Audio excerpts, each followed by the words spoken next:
Hello, my friends, and welcome to Pardon My German. As I'm standing here, you might recall this site outside the old plenary building of the German Parliament here in Bonn.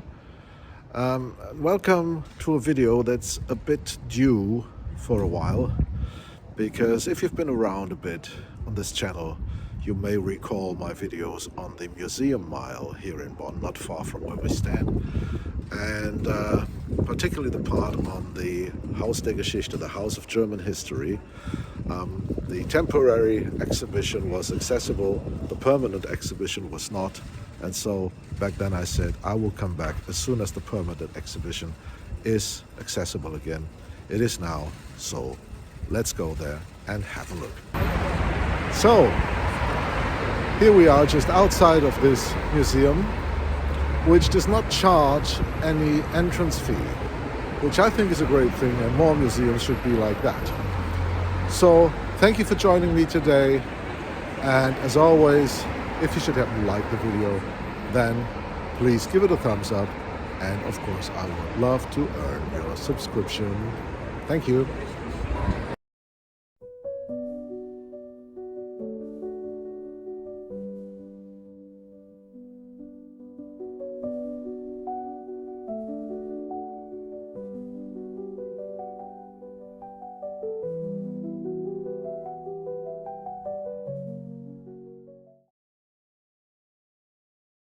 Germany, 1945. A country in ruins, occupied, defeated in a murderous war it had started.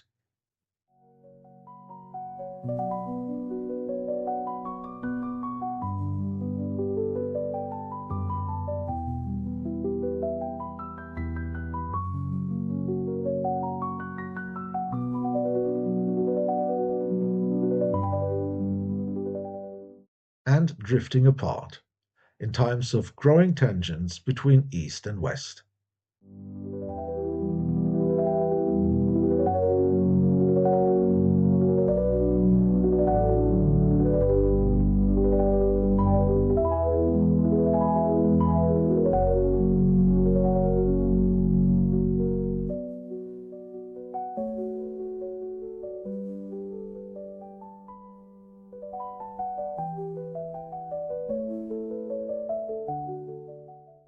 Its western part, drafting what was planned to be a provisional constitution, which to this day guarantees our civic liberties and political pluralism.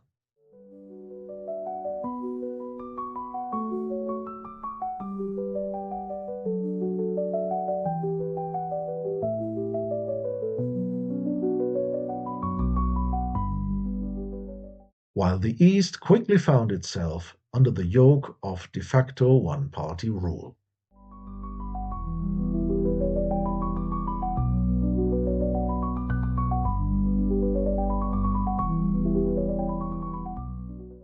Division under such circumstances was perhaps inevitable, and the West quickly thrived again, symbolized by the Volkswagen Beetle.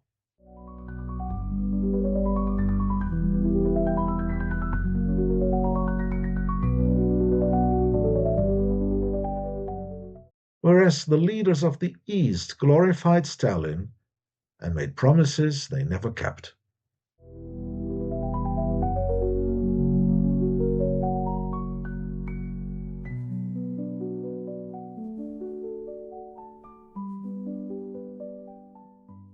And when the people of East Germany took to the streets in 1953, they were crushed by Soviet tanks.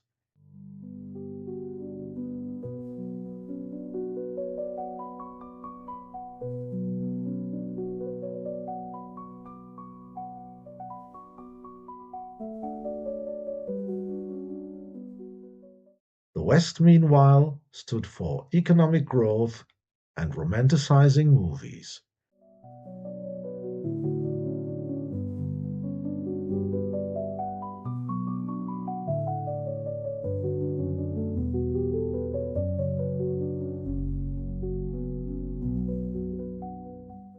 And lingering in the dark, the fear that the Cold War might turn hot.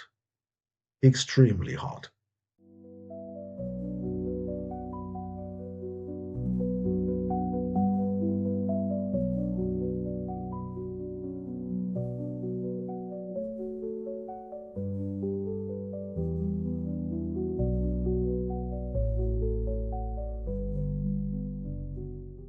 West Germany joined its Western neighbors, personified by the trust developed between de Gaulle and Adenauer.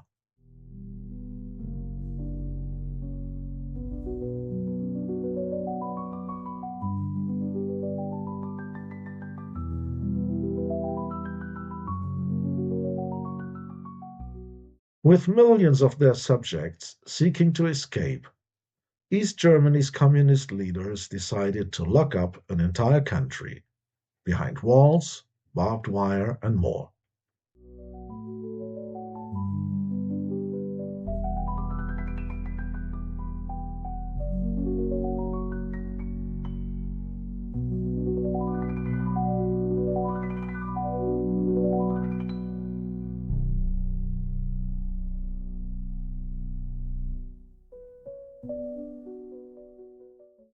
And as East Germans could no longer get out, West Germany's booming economy resorted to migrant workers from Southern Europe.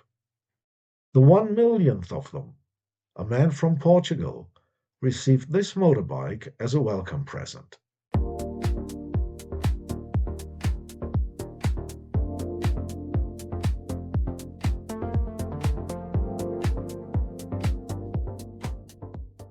They worked in the coal mines and factories, and their hard-working attitude was noticed even by the tabloids.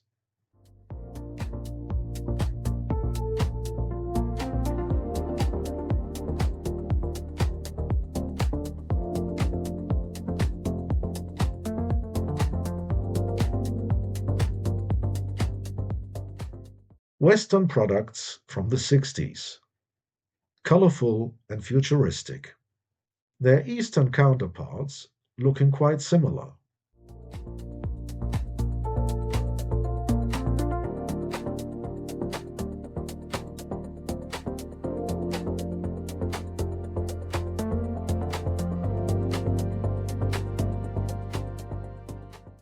The 60s brought Beatlemania, particularly in the West.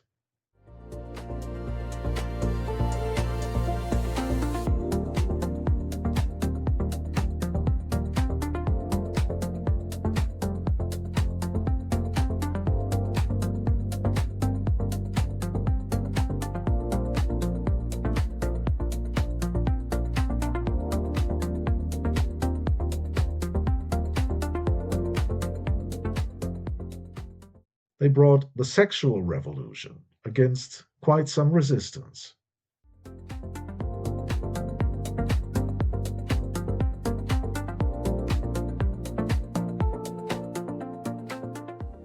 And they brought the demand for reforms, not only in the colleges.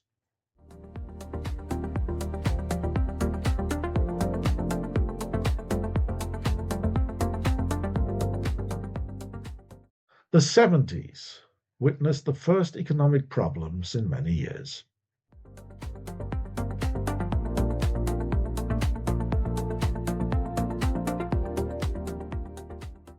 Empty motorways during the oil crisis, and awakening concern regarding the environment.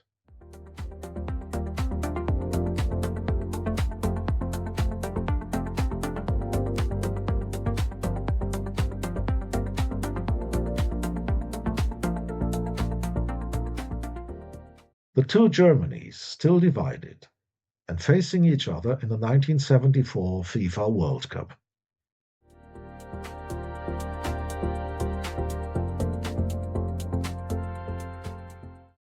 The fashion of that era, always colorful.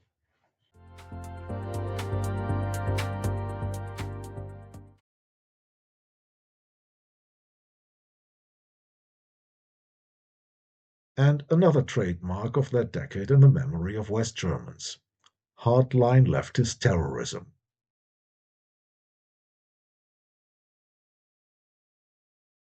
It culminated in the hijacking of a passenger jet carrying West German tourists by a commando of Palestinian terrorists demanding the release of their German comrades from prison. Into the 80s, with VCRs, record players, and the first video games and home computers.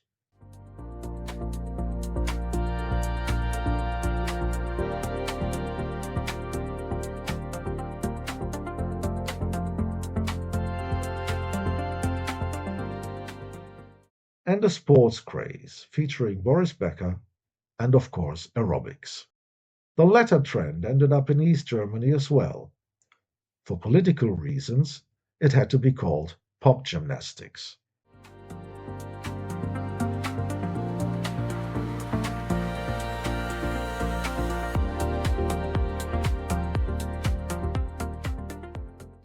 East German fashion from the 80s. And triggered by the threat of the Cold War turning hot, growing pacifist longings on both sides of the wall.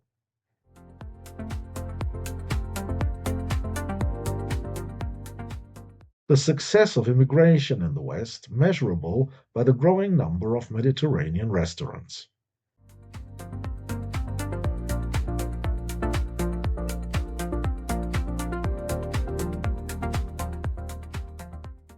And then the winds of change, blowing first in Poland.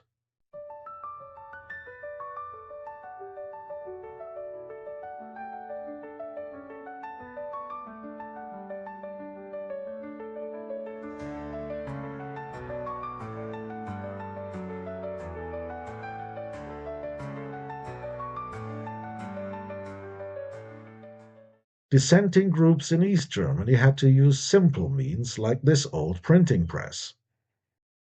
The regime's answer? Smelling samples, taken by the Stasi when interrogating political suspects.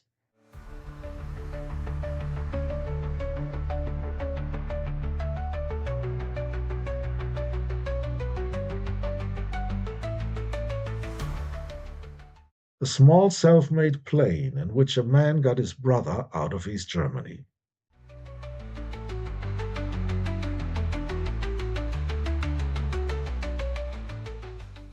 The opening of the Iron Curtain by the foreign ministers of Hungary and Austria helped many East Germans flee to the West.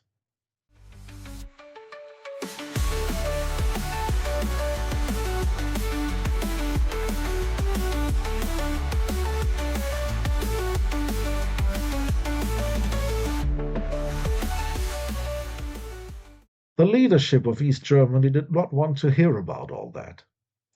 They were busy preparing their republic's 40th anniversary.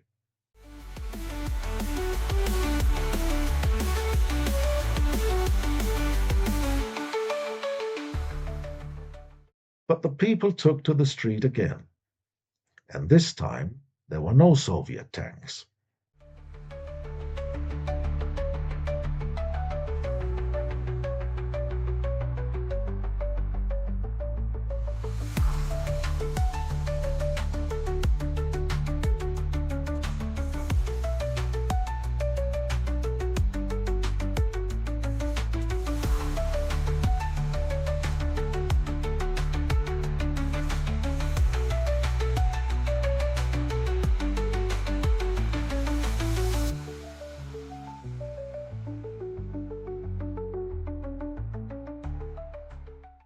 The border was finally opened, and suddenly East German trabis were seen everywhere in the West.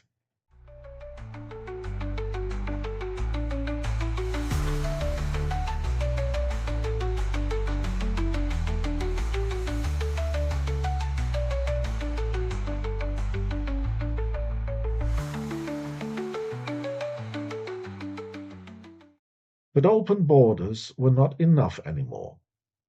Reunification got on the agenda quickly.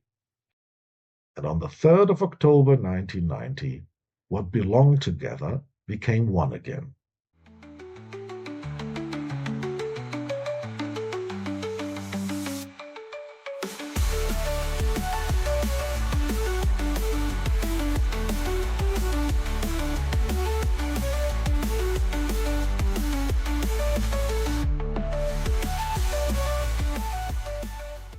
And more border crossings got obsolete, like this one between Austria and Germany.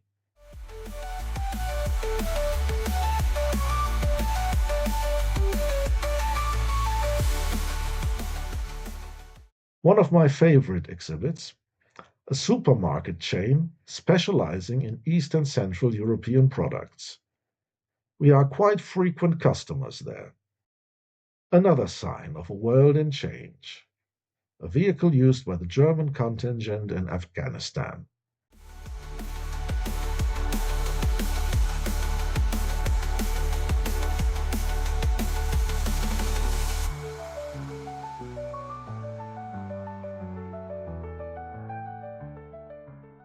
And the looming concern.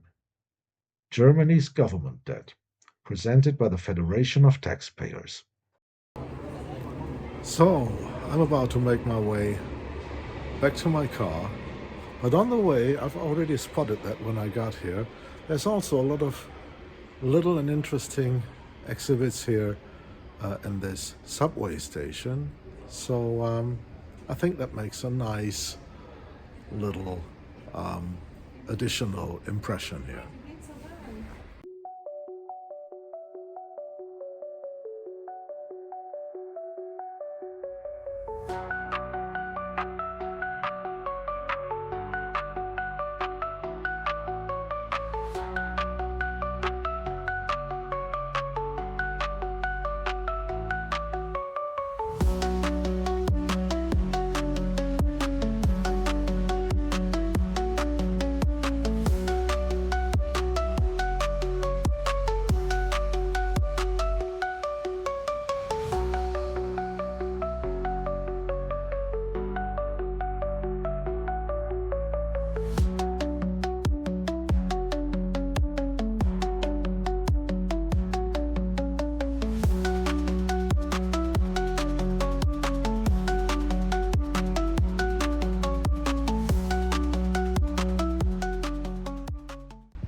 So, on my way back, and with the former chancellery of my country in my background here, I leave this exhibition with so many thoughts running through my mind. Very difficult to get some order in this, but one point in particular, the title of this exhibition is "You're a Part of History." And there were so many exhibits where I so strongly felt it. And one I'd like to mention in particular, that last part of the exhibition, 1990 through today, living in a networked world. And how true. And we're part of this world, and we're part of history. We all are. Had somebody told me like 30 or even probably 40 years ago that one day I would upload videos in a global network and people from so many different countries would be able to see them, I would have considered that science fiction. But it's our world today, and for me it feels great to be a part of that. So with that, thank you for watching, and I hope to see you on the next video. Bye bye.